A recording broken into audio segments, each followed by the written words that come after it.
Harper had always been the quiet one in the family. Since childhood, she preferred silence.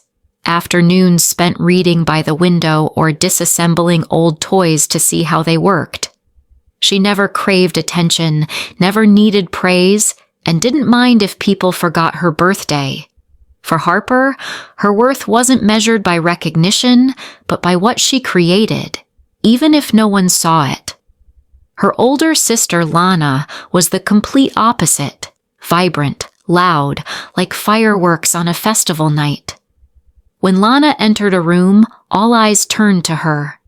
She had the gift of gab, the ability to make people laugh, and a flawless sense of timing when it came to stealing the spotlight. Since high school, she had been the school sweetheart, theater club star, and the life of every party. Their parents, though loving both daughters, couldn't help but get swept up in Lana's brilliance.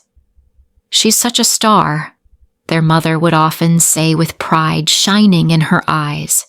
Harper would simply smirk and go back to her laptop. As they grew older, the contrast only deepened.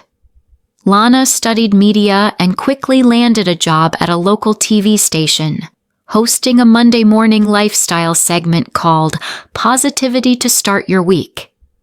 She built a large following on social media, collaborated with fashion brands, and got invited to all the best events.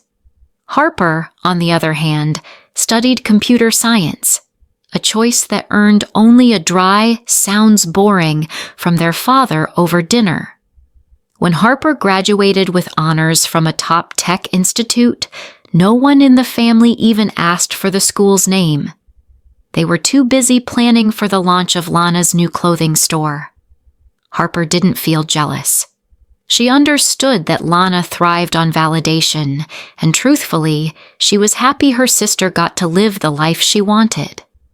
What hurt, though, was the subtle contempt in Lana's tone whenever they interacted. She'd make comments that seemed casual but carried sharp edges. "Still doing that remote coding thing? Must be boring." Or, "You don't need many outfits, do you? I mean, you rarely go out." Words like those didn't sting immediately. They were like small thorns, collecting under the skin over time. To Lana, Harper was always the weird little sister, socially awkward, introverted, and unremarkable. Perhaps it was because Harper never bragged, never posted her accomplishments online, never mentioned the high-level strategy calls with international partners, or how her code had saved banks millions in operating costs. Harper didn't want the spotlight. She just wanted not to be dismissed, and that was something Lana didn't understand. At least, not until one day.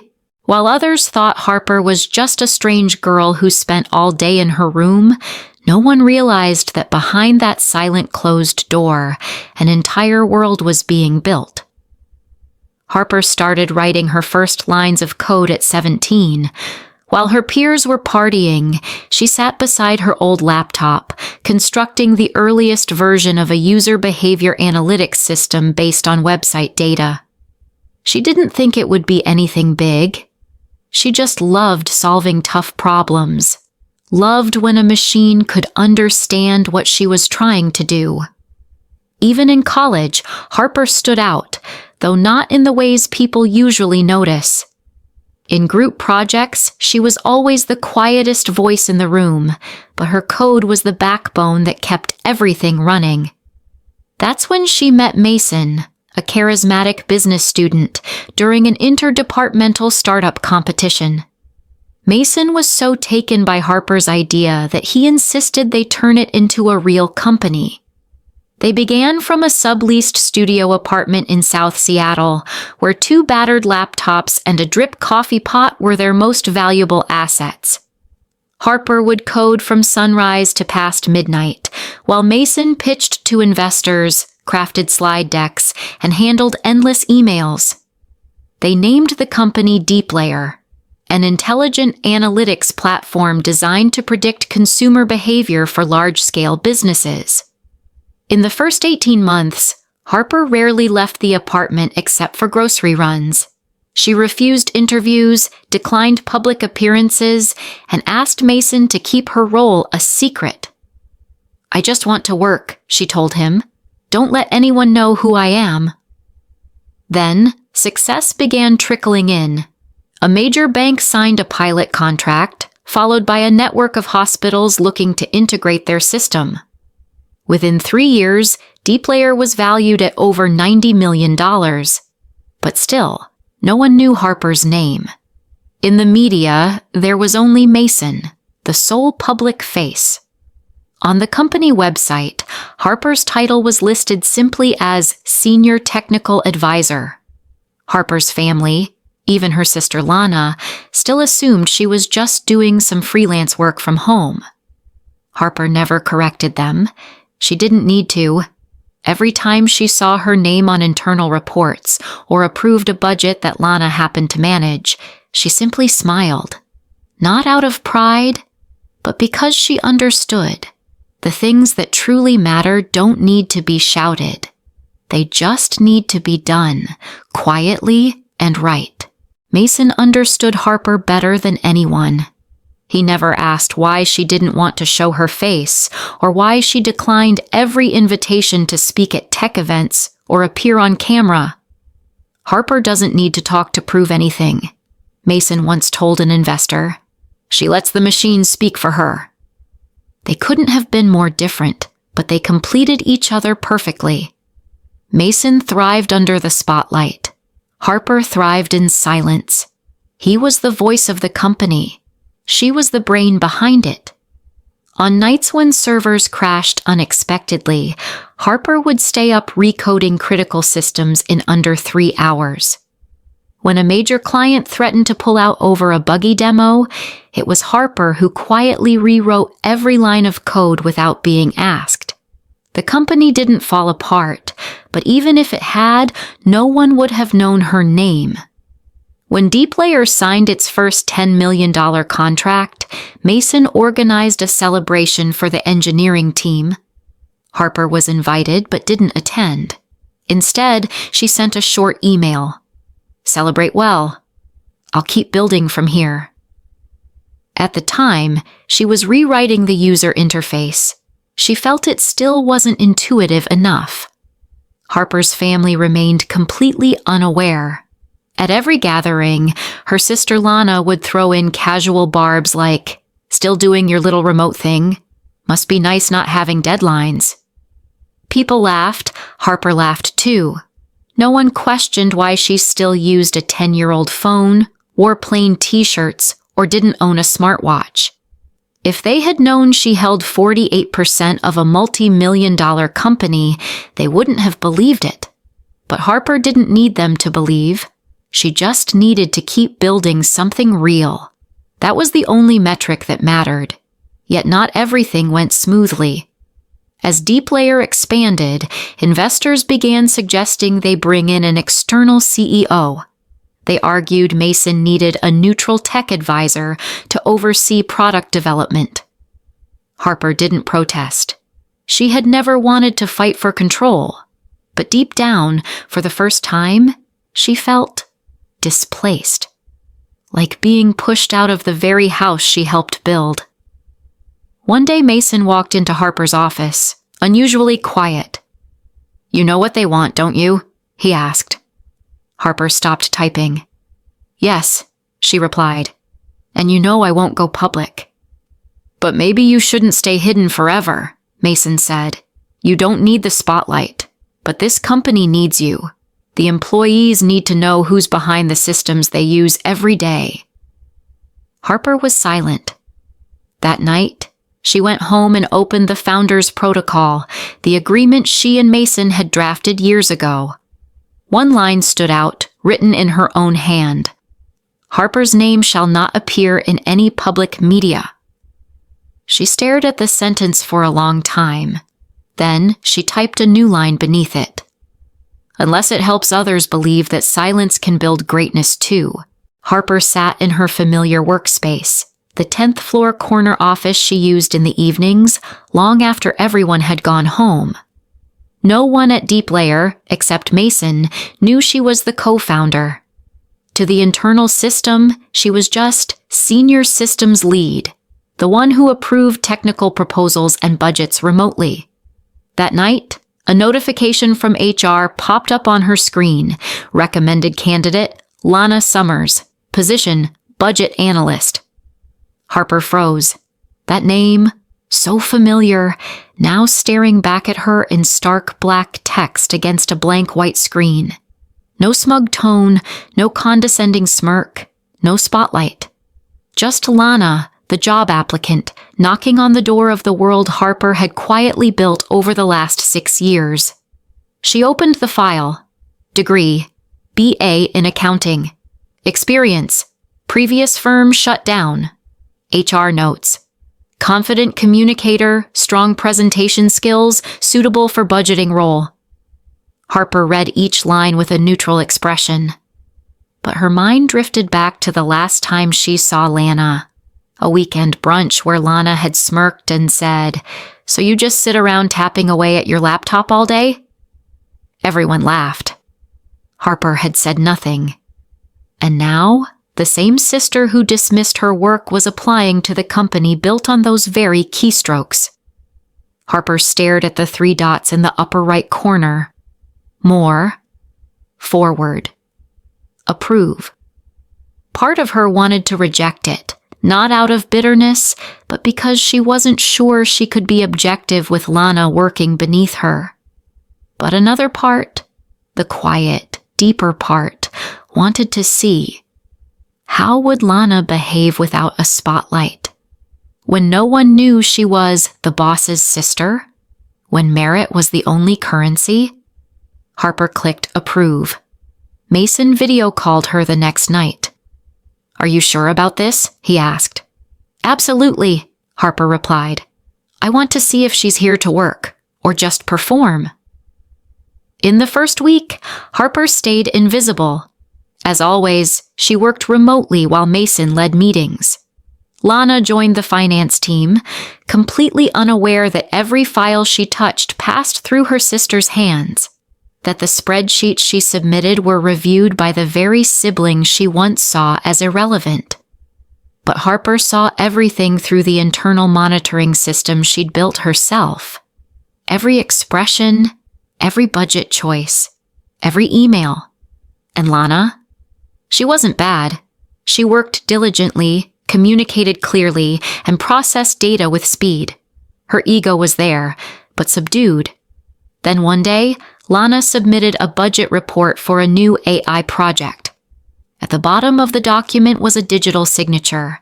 Harper D, Internal Authority Code 01. Later, Lana sent HR a short email. "Who approved this document?" Harper received a copy. She smiled but didn't respond. A few days later, Lana quietly requested higher-level access to financial files. She found Harper's name repeated across 3 years' worth of approvals. Then she traced it further, to DeepLayer's founding records, where it read coldly and clearly, founders, Harper Donovan and Mason Clark, 50-50 equity. Lana went quiet. Harper knew, because that day, the internal camera showed Lana standing alone in the conference room, gripping a printout. No tears, no yelling, just shock. And for the first time, a flicker of uncertainty. That evening, Harper received a text from Lana, the first message in years. "You're the co-founder?" Harper replied, "Since day one, I didn't tell you, because I didn't need you to know. I just needed to do my job."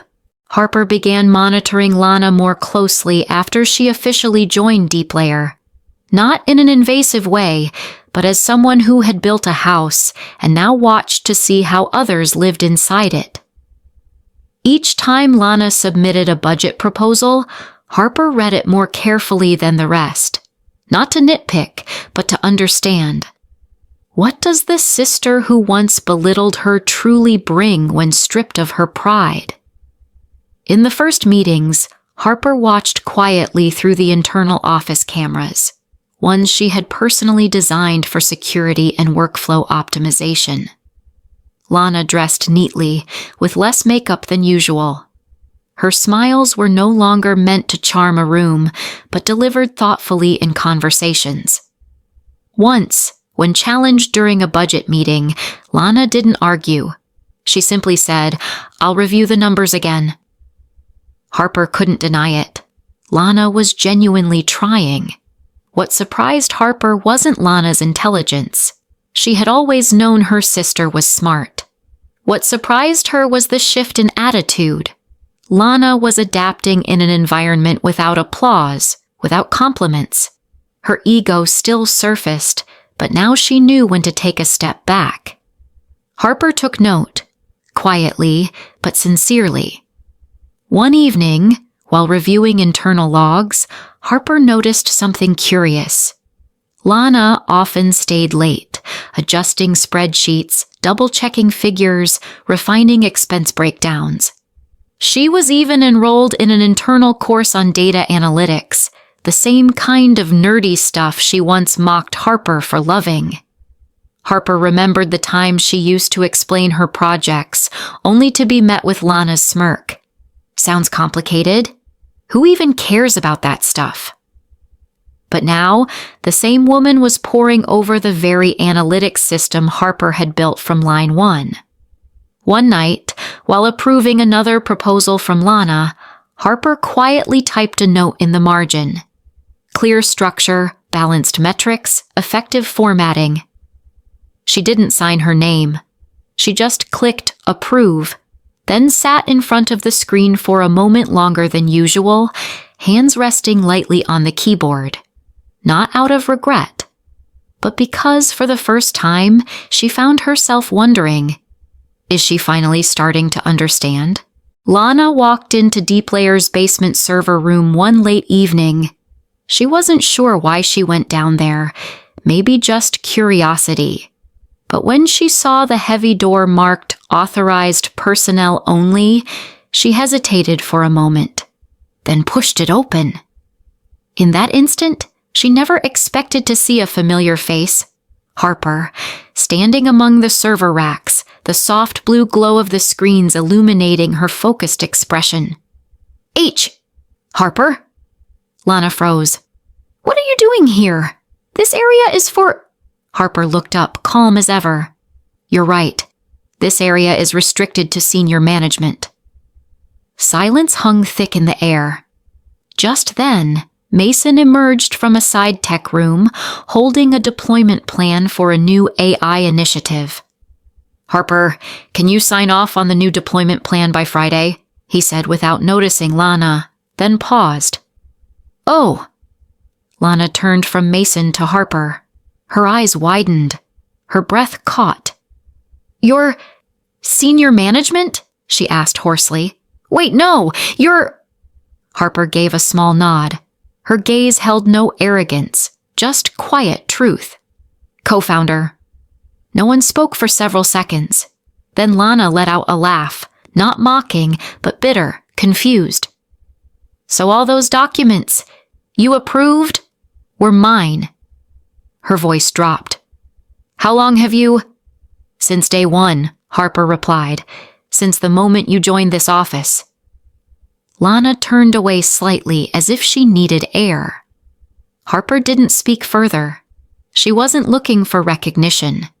But in that moment, she wished her sister would understand. She never needed to win, just to be respected. Harper pulled out a folded budget plan from her pocket.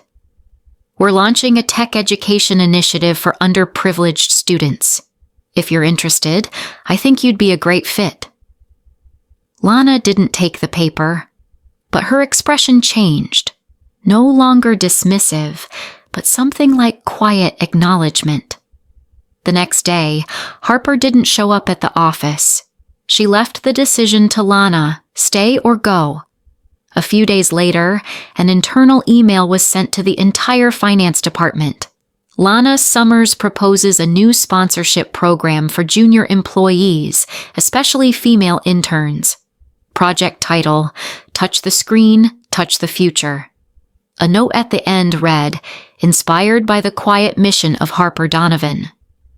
Harper read it, then closed her laptop. Her eyes were damp.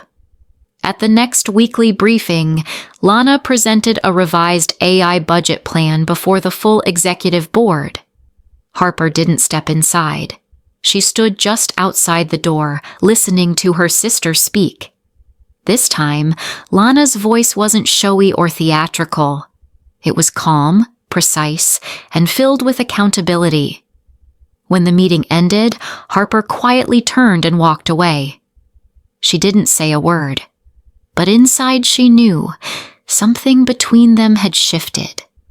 No apology was needed, just a change in the way her sister looked at her. And finally, that moment had come. The server room was so quiet that the hum of the cooling fans sounded like the space's own breath. Lana stood still, her hand resting lightly on the door frame, as if letting go would make her entire body collapse. Harper remained calm as always, but in her eyes, for the first time, there was a flicker of hesitation. Not because she was caught, but because this was the moment she'd always expected, yet never truly prepared for. Lana wasn't someone who got surprised easily, but right now, every layer she wore, glamour, confidence, superiority, seemed to melt away. Standing before her wasn't the odd little sister who fiddled with weird computer stuff, but a co-founder, a pillar of the very company she now worked for. "You've been watching me?" Lana asked, though her voice held no accusation, only something harder to name, maybe shame, maybe disbelief. "Not watching," Harper replied gently. "You've done well. I just wanted to make sure you didn't fall back into the habits that once cost you." Lana lowered her eyes. All those times she mocked Harper, every sarcastic comment, replayed in her mind like a tape rewinding. "You're the one who approved my raise?" she asked quietly. "And the one who signed off on your transfer to the strategy team," Harper added. "Not because you're my sister, but because you earned it." The tension between them no longer crackled. It grew still, heavy, as if a truth had sunk into the deepest parts of pride. Lana was never good at admitting fault, but this time she didn't need to. The silence, paired with the shift in her gaze, was enough for Harper. Mason emerged from the tech room, ready to speak, but Harper gave him a subtle shake of the head, a gesture that said, "Let us talk." He nodded and quietly stepped away. Harper handed Lana a document on the Tech Education Initiative. No pressure, no explanation. "If you really want to start over," Harper said softly, "this is a chance."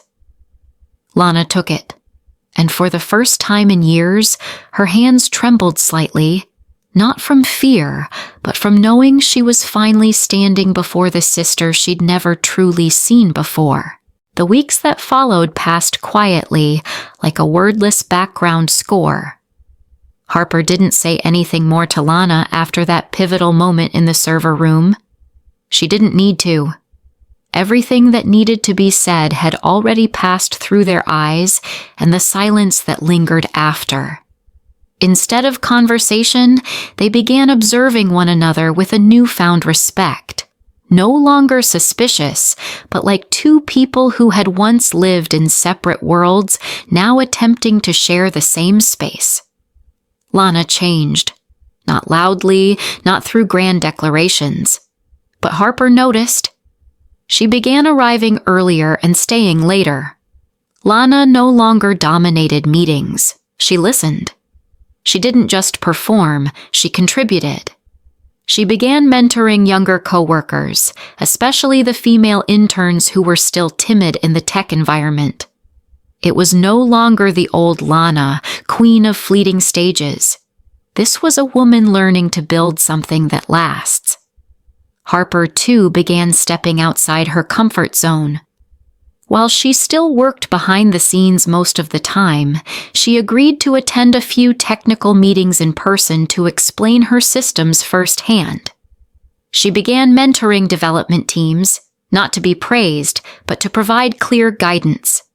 Once, walking into a meeting room, she saw Lana taking notes attentively as a young intern presented. Lana didn't interrupt. She waited her turn, asked questions respectfully, and offered suggestions with care. Harper leaned on the door frame and nodded subtly. No need to speak. No need to lead. Her sister had started making the right choices on her own.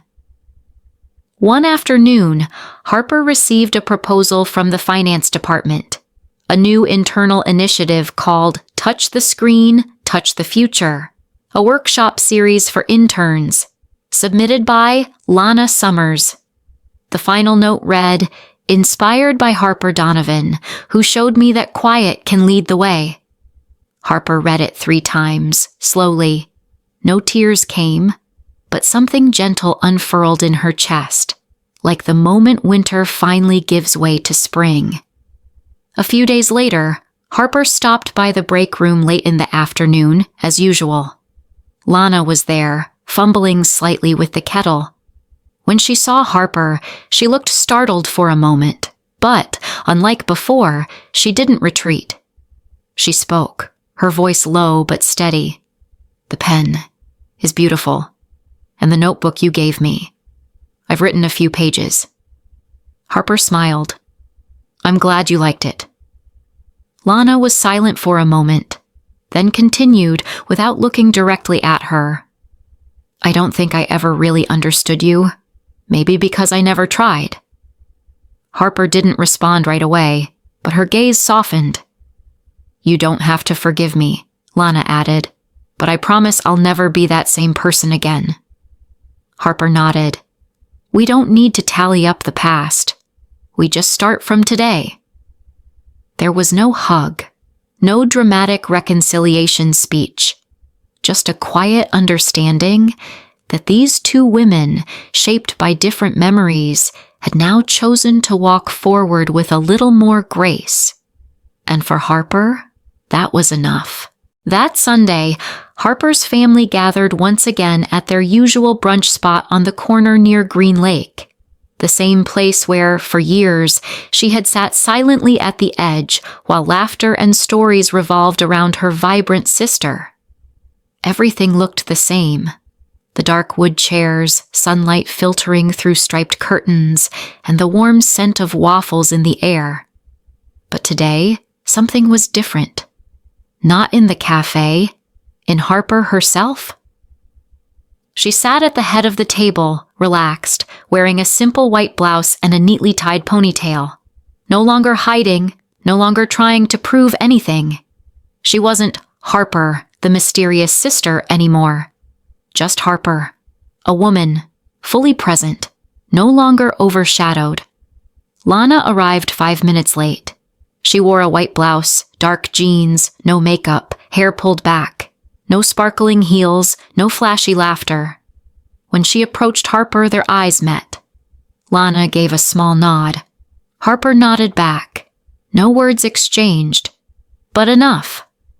Their mother was chatting about her new lavender patch when Uncle Henry turned to Harper with a chuckle. "So, still doing that little typing thing at home? Or have you switched to writing love letters now?" Everyone laughed. Harper smiled faintly, ready to respond. But Lana spoke first, her voice calm and clear. "Uncle, Harper is the smartest person I know. Without her, I wouldn't be where I am today." The table quieted. Lana continued, her gaze steady. "She doesn't need the spotlight. She built something extraordinary, in silence. And maybe that's why it took us all so long to truly see it." Silence lingered for a moment. Relatives blinked, glancing at Harper anew. Their mother reached over, gently squeezed Harper's hand, her smile warm and wordless. The rest of the brunch returned to normal. Weather updates, vacation plans, cheerful family news. But Harper knew something had shifted. No one had to apologize. No one had to praise her. A truth had simply been recognized, and that was enough. As people stood to leave, Lana stepped beside Harper, slipping her coat over her shoulder. She didn't say much, just tilted her head, whispering quietly, "You don't have to forgive me. But I know I'm not the same anymore." Harper smiled. "You don't have to apologize. I just needed you to see me a little more clearly." They walked out into the soft morning light. No dramatic ending, no teary hugs. But in Harper's heart, she knew a chapter had gently closed and a new one had just begun. The message behind Harper and Lana's story isn't just about silent success. It's about the power of change and understanding. We live in a noisy world where everyone tries to speak louder, post more, shine brighter just to be seen. But sometimes the greatest strength lies in quiet.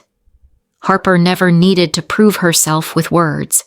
She didn't post about her wins, didn't seek the spotlight, didn't demand recognition.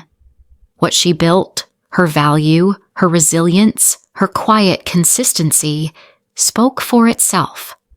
And in the end, it was those very qualities that made the sister who once dismissed her begin to change. As for Lana, someone who once lived for applause, she learned that true growth doesn't come from fame, but from self-reflection, from learning to listen, respect, and grow. And through that quiet change, a sisterhood thought broken found healing, not through grand apologies, but through honest actions. What's the lesson for us? That every person matters, whether you're the one on stage or the one making things work behind the scenes. That silence doesn't mean weakness, and that forgiveness or reconnection doesn't always need dramatic words. Sometimes, a genuine glance or a small act is enough to transform a relationship. If you've ever felt like Harper, quiet, misunderstood, don't give up. Keep doing the right thing. Real worth doesn't need to scream. And if you've been like Lana, having underestimated someone, be brave enough to look again, because it's never too late to grow.